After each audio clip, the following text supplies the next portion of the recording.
पितरों को समर्पित पितृपक्ष श्राद्ध। घर में यहाँ जलाते एक दीपक, पितृदोष बदल जाएगा पितृ आशीर्वाद में, मिलेगी सभी कष्टों और संकटों से मुक्ति। ओम गण श्री महागणेशाय नमः। राधे राधे दोस्तों, कैसे हैं आप सब। दोस्तों, इस बार पितृपक्ष 29 सितंबर से शुरू हो रहे हैं, जो कि 4 अक्टूबर सर्वपितृ अमावस्या पर समाप्त होंगे। जैसा कि नाम से ही स्पष्ट होता है, पितृपक्ष यह पितरों का पक्ष है, यानी कि यह पितरों को समर्पित दिन होते हैं। इन दिनों में पितरों की आत्मा की शांति के लिए श्राद्ध, तर्पण और पिंडदान किए जाते हैं।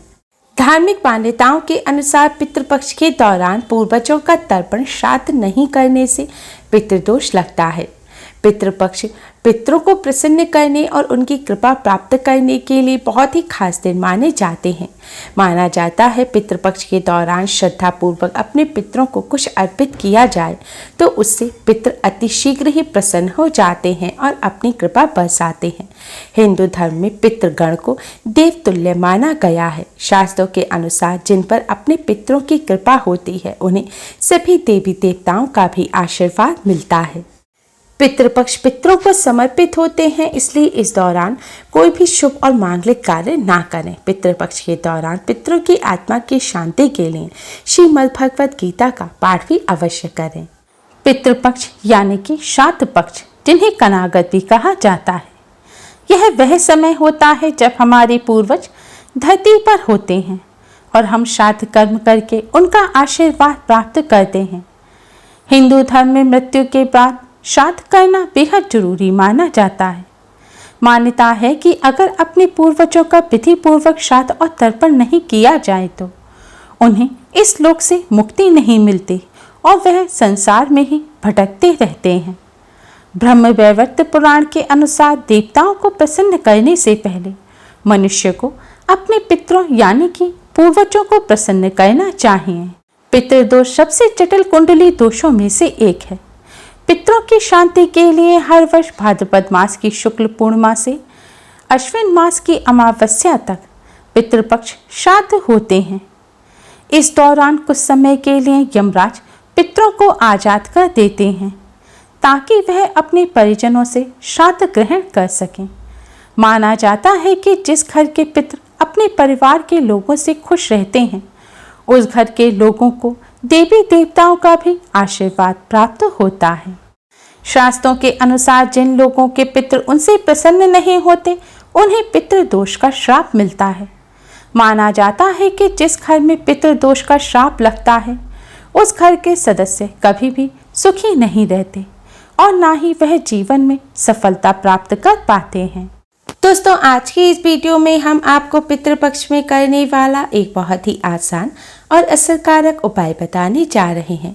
इस उपाय को करने से भगवान विष्णु, माँ लक्ष्मी जी की असीम कृपा प्राप्त होती है, बिगड़े कार्य बनने लगते हैं, साथ ही पितरों का भी आशीर्वाद मिलता है।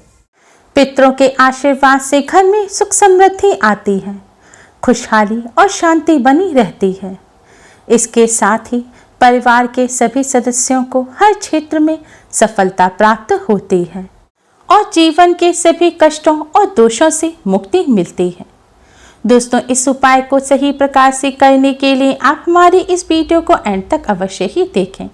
अगर आपने हमारे चैनल को अभी तक सब्सक्राइब नहीं किया है तो जल्दी से हमारे चैनल को सब्सक्राइब कर लें और बेल आइकन को हिट अवश्य ही करें, जिससे हमारी सभी नई वीडियोस के नोटिफिकेशन आपको फ्री में सबसे पहले मिल पाए। दोस्तों, वैसे तो यह उपाय पितृपक्ष में रोजाना करना चाहिए, क्योंकि यह 16 दिन पितरों को समर्पित होते हैं। लेकिन अगर रोजाना ना कर सके तो पितृपक्ष की पूर्णिमा, पितृपक्ष की अमावस्या और पितृपक्ष की एकादशी के साथ ही आपके पितरों की जो मृत्यु तिथि है, उस दिन आप इस उपाय को अवश्य ही करें और पितृपक्ष की अमावस्या पर भी अवश्य करें। यह उपाय आपको संध्या काल या रात्रि के समय करना है। इस उपाय को सुबह या दोपहर के समय ना करें। उपाय करने के लिए अच्छी तरह से मुंह हाथ पैर धोकर साफ हो जाएं और स्वच्छ वस्त्र धारण करें। इसके बाद एक दिया तैयार करें। दिए में एक रुई की बाती लगाएं और शुद्ध घी भरें। शुद्ध घी ना हो तो इस दिए में आप सरसों का तेल भरें और इस दिए में थोड़े से काले तिल डाल दें। इस उपाय को करने के लिए आप मिट्टी का, पीतल का या आटे का कैसा भी दिया ले सकते हैं। अगर आप आटे का दिया ले रहे हैं तो ध्यान रखें आटा साफ मड़ा होना चाहिए और आटे में नमक भी नहीं होना चाहिए। दिया बनाने के बाद अब आप अपने घर के सबसे दक्षिण कोने को साफ करें। अगर आपके घर के दक्षिण कोने में स्टोर रूम है या बाथरूम वगैरह बन रहा है या खाली स्थान नहीं है तो आप अपने रसोई घर के सबसे दक्षिण कोने को साफ करें। अगर रसोई घर में भी ऐसा साफ स्थान नहीं है तो आप अपने किसी भी कमरे के दक्षिण कोने को साफ करके वहां पर इस दिए को रखें। अगर किसी कमरे में भी ऐसी जगह नहीं है तो आप अपने मंदिर के पास साफ स्थान पर इस दिए को रखें।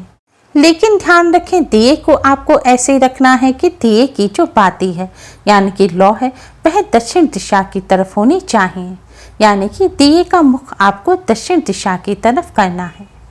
और यह भी ध्यान रखें कि दिए को सीधे जमीन पर ना रखें। दिए के नीचे कोई कपड़ा बिछा दें या कोई कटोरी प्लेट रख दें या फिर थोड़े से साबुत चावल रख दें। सीधे जमीन पर दिया ना रखें। सीधे जमीन पर रखा हुआ दिया अपूर्ण माना जाता है। दिया जलाने के बाद सबसे पहले आप भगवान श्री गणेश को प्रणाम करें, फिर भगवान विष्णु, माँ लक्ष्मी जी को प्रणाम करें। इसके बाद पितृदेव को प्रणाम करें। भगवान जी से अपने पितरों की आत्मा की शांति और मुक्ति की प्रार्थना करें। इसके बाद पितरों से पितृदोष से मुक्ति की प्रार्थना करें। इसके बाद अब आप भगवान विष्णु जी के महामंत्र ओम नमो भगवते वासुदेवाय का 11 बार जाप करें। मंत्र का जाप करने के पश्चात अब आप पितृदेव के इस मंत्र का 108 बार जाप करें।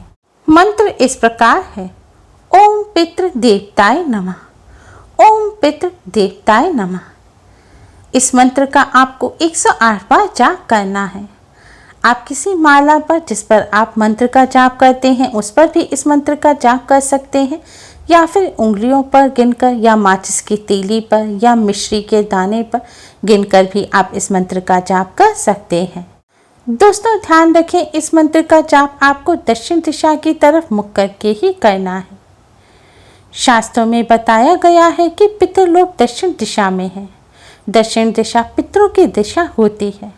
इस दिशा में पितरों का वास होता है। श्राद्ध पक्ष में दक्षिण दिशा में इस प्रकार दिया जलाने से और मंत्र का जाप करने से पितृदेव की असीम कृपा प्राप्त होती है और पितृदोष पितृ आशीर्वाद में बदल जाता है। मंत्र का जाप करने के बाद आप अपने पितरों को, अपने पूर्वजों को प्रणाम करें और सभी कष्ट, दुख, दरिद्रता को दूर करने की प्रार्थना करें।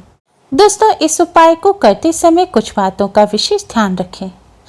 इस उपाय को करते समय स्वच्छता और पवित्रता का विशेष ध्यान रखें।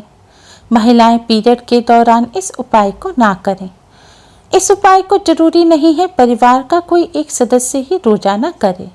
इसे परिवार में कोई भी कर सकता है और यह भी जरूरी नहीं है कि घर के पुरुष या लड़के ही इस उपाय को करें।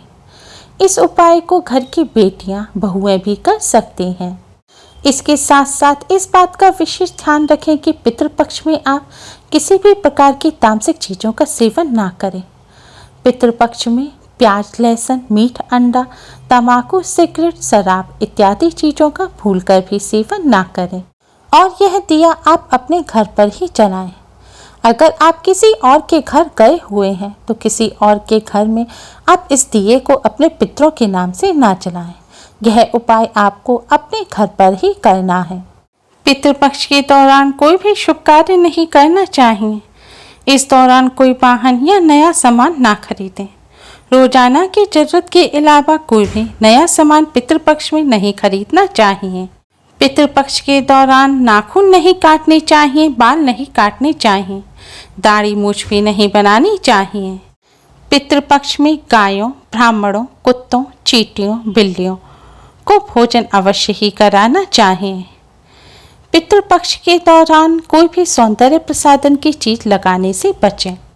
पितृपक्ष के दौरान लड़ाई झगड़े ना करें, प्रेम से रहें, किसी की निंदा ना करें, किसी की चुगली ना करें। पितृपक्ष के दौरान इन सभी बातों का विशेष ध्यान रखें। दोस्तों अगर आपने दिया चावलों पर रखकर जलाया है तो अगले दिन सुबह उठकर आप उन चावलों को पक्षियों को डाल दें। अगर आपने आटे के दिए का इस्तेमाल किया है तो उस दिए को भी आप पक्षियों को डाल दें। अगर मिट्टी या पीतल का दिया इस्तेमाल किया है तो आप उस दिए को दोबारा इस्तेमाल कर सकते हैं। उम्मीद है आपको हमारी ये वीडियो पसंद आई होगी। प्लीज़ लाइक करें। हमारी इस वीडियो को अपने फ्रेंड्स और रिश्तेदारों में ज़्यादा से ज़्यादा शेयर करें जिससे वह भी इसका लाभ उठा सकें। हमारी और भी वीडियोस के लिए हमारे चैनल को सब्सक्राइब करना ना भूलें। Thanks for watching. Radhe Radhe.